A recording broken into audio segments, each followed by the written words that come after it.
ጠቅላይ ሚኒስትሩ በዚህ የፓርላማ ንግግራቸው ሌላኛው ያሰሙት ደግሞ መልእክት ነው። ጠቅላይ ሚኒስትር ዶክተር አብይ አህመድ ፕሬዝዳንት ኢሳያስ አፈወርቂ ለሚመሩት የኤርትራ መንግስት ማሳሰቢያ የታከለበት ጠንከር ያለ መልእክት ለኤርትራ መንግስት እንዲህ በማለት አስተላልፈዋል።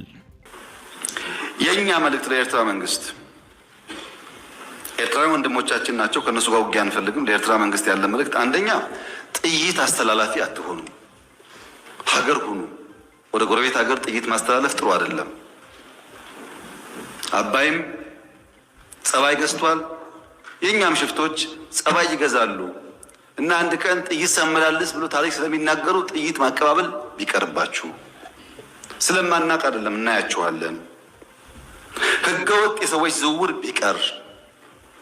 ተጨናንቀናል። ከተማ ውስጥም እንደምታዩት የሚመጣ ሰው ካለ በህጋዊ መንገድ ቢመጣ፣ ህገወጥ ንግድ ቢቀር፣ ፎርጅድ ብር ቢቀር፣ አሜሪካ አስቀምጣቸው የምትሰሯቸው ብላክ ማርኬት ማሳደግ ቢቀር፣ እንደ ጎረቤት ብንተሳሰብ፣ ህጋዊነት ከተከተል፣ በንግዱም በሚፈናቀለው ጥይት ማቀበሉን ከተዋችሁ፣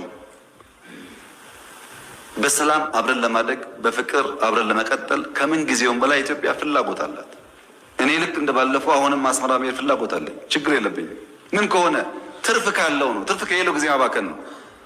እኔ ባሌ የመላለስበትን ጊዜ ዝም ብዬ በከንቱ አስመራ ልመላለስ አልችልም። ጊዜ የለኝም፣ ስራ አለኝ። ጦርነት አንፈልግም የምንለው ደግሞ በምክንያት ነው። እኛ እንዳያችሁት የሚያጓጓን ነገር አለ። የ10 ቢሊዮን ብር ኤርፖርት እንገነባለን። የ10 ቢሊዮን ብር ነዳጅ ማዳበሪያ እንገነባለን።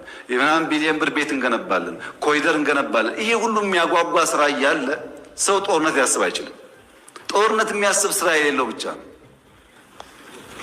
እኛ የሚያጓጓ የምንተጋለት የምንለፋለት የልማት ስራዎች አሉ።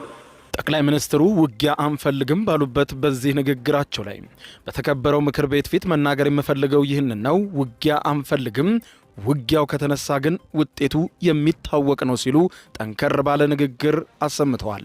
ከዚያ በኋላ እየየ አይሰራም ያሉት ጠቅላይ ሚኒስትሩም ካሁኑ ነው ቆም ብሎ ማሰብ ብለዋል።